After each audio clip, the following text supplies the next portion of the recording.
साधारण ब्याज की एक निश्चित दर से कोई धन 20 वर्ष में 2 गुना हो जाता है। इस धन को 3 गुना होने में कितना समय लगा? इसको ज्ञात करने के एक सूत्र है, उसको हम देखते हैं। जो गुना होगा क्या होगा? वो मूलधन का ही गुना होगा। ठीक, तो मूलधन का गुना होगा, जो बढ़ेगा उसे क्या कहेंगे? मिश्रधन। तो मिश्रधन बराबर क्या होता है? मिश्रधन बराबर होता है मूलधन प्लस ब्याज। मिश्रधन मतलब कितना कह रहा है? 2 गुना। 2 गुना मतलब गुना को हम n मान लेते हैं ना, n p हो जाएगा, बराबर मूलधन को हम p से दर्शाते हैं, प्लस ब्याज को p r t बटे 100 कर देते हैं। तो p को इधर ले आएंगे तो क्या हो जाएगा?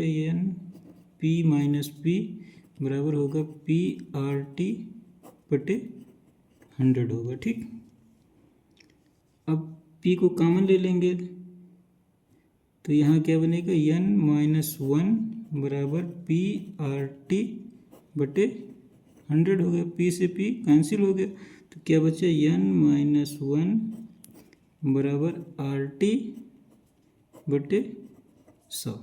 ये आ गया हमारा सूत्र। क्या हो गया? सूत्र हो गया। ठीक, इसमें क्या है? n गुना है और r क्या है? दर है, और t क्या है? समय। ठीक, n क्या है? गुना है, r क्या है? दर है, और t क्या है? समय। ठीक, आइए सवाल को हम हल करते हैं। तो इसका सूत्र हमें क्या मिला है? n माइनस 1 बराबर आर टी बटे 100। n माइनस 1 क्या कह रहा है? 20 वर्षों में 2 गुना हो जाता है। 2 माइनस 1 बराबर आर गुणे टी। टी मतलब कितना होता है? 20 बटे 100। देखिए काट दिए, 20 एक अन्य 20, 20 पंचे 100। 2 में से 1 जाएगा तो कितना बचेगा? 1 बराबर आर बटे 5। तो आर बराबर क्या आ जाएगा? 5। ठीक, आर बराबर 5 आ गया। अब क्या कह रहा है? इस धन को 3 गुना होने में कितना समय लगेगा? 3 गुना होने में कितना समय लगेगा? देखिए 3 माइनस 1 बराबर आर का मतलब कितना आ गया? 5 गुणे टी बटे 100। 5 एक अन्य 5, 5 भी सहिया में 100। 2 में से 1 जाएगा तो कितना? 3 में से 1 जाएगा तो कितना बचेगा? 2 बराबर टी बटे 20। तिरछा गुणा करेंगे, 20 को 2 से गुणा करेंगे तो टी बराबर कितना आ जाएगा? 20 को 2 से गुणा करेंगे 40 वर्ष। ये क्या आ गया? आंसर। देखिए दूसरा सवाल क्या है? कोई धनराशि साधारण ब्याज की किसी दर से 8 वर्षों में 2,900 रुपये तथा 10 वर्षों में 3,000 रुपये हो जाती है। वार्षिक ब्याज की दर कितनी होगी? हमें क्या ज्ञात करना? वार्षिक ब्याज की दर। यानी कह रहा 8 वर्षों में 2,900 रुपये हो जाता है, और 10 वर्षों में कितना हो जाता है? 3,000 रुपये। यानी 2 वर्षों में जो बढ़ा है, क्या बढ़ा? ब्याज बढ़ा है। तो 8 वर्ष में कितना होता है? 8 वर्ष में 8 वर्ष में कितना है? 2,900 रुपये। ठीक, और कह रहा 10 वर्ष में, 10 वर्ष में कितना हो रहा है? 3,000 रुपये। यानी 2 वर्ष का ब्याज जो बढ़ा है इसमें 3,000 हुआ है ना। तो 2 वर्ष का ब्याज में क्या हो जाएगा? 2 वर्ष का ब्याज बराबर क्या हो जाएगा? 3,000 में से 2,900 घटा देंगे तो हमें आ जाएगा 2 वर्ष का ब्याज 3,000 माइनस 2,900 कितना आ गया? 100 रुपये। ये क्या आ गया? 2 वर्ष का ब्याज। जब 2 वर्ष का ब्याज 100 रुपये है तो 8 वर्ष का ब्याज क्या होगा? 8 वर्ष का ब्याज बराबर क्या होगा? तो इसको हम 4 से गुणा कर देंगे। 4 गुणे 100 बराबर कितना आ गया? 400। ठीक, 400 आ गया। 8 वर्ष का ब्याज। अब क्या कह रहा है, तो मूलधन क्या निकालें, मूलधन निकाल लेंगे हम। मूलधन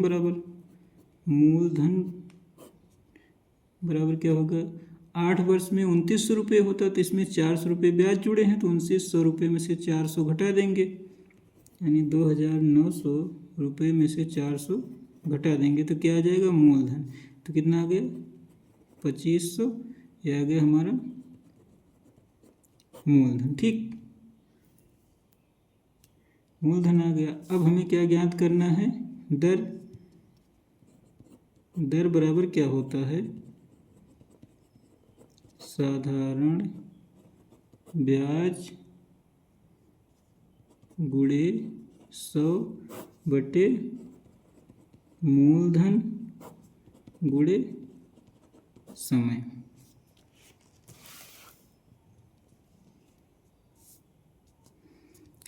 तो साधारण ब्याज बराबर कितना है, 400 रुपये गुणे 100, मूलधन कितना आया है 2500 गुणे समय कितने वर्षों में है, 8 वर्षों में। अब काट दीजिए, 2 जीरो से 2 जीरो कैंसिल हो गया, 25 एकन्ने 25, 25 चौके 100, 4 एकन्ने 4, 4 दूनी 8, 2 से 4 में भाग देंगे, कितना आ गया 2, यानी दर बराबर क्या आ गया 2%। ये हो गया आंसर। देखिए तीसरा सवाल, कोई धन किसी निश्चित दर से 2 वर्ष के लिए साधारण ब्याज पर दिया गया, यदि ब्याज की दर 3% अधिक होती तो 108 रुपये ब्याज अधिक मिलता है ना। तो मूलधन ज्ञात कीजिए, हमें मूलधन ज्ञात करना है। कह रहा है 2 वर्ष का, यानी 3% अधिक है, तो 3% 1 वर्ष का है, तो 2 वर्ष का कितना हो जाएगा, 2 वर्ष का कितना प्रतिशत होगा, 2 वर्ष का 2 वर्ष का दर बराबर क्या हो जाएगा, 2 गुणे 3 बराबर कितना आ गया 6%, यानी 6% बराबर दिया हुआ कितना 108 रुपये। तो 1% बराबर क्या हो जाएगा 108 बटे 6, काट दीजिए, 6 एकन्ने 6, 4 10, 6 अट्ठे 48, यानी 1% बराबर 18 आ गया। तो 100% बराबर क्या होगा 18 गुणे 100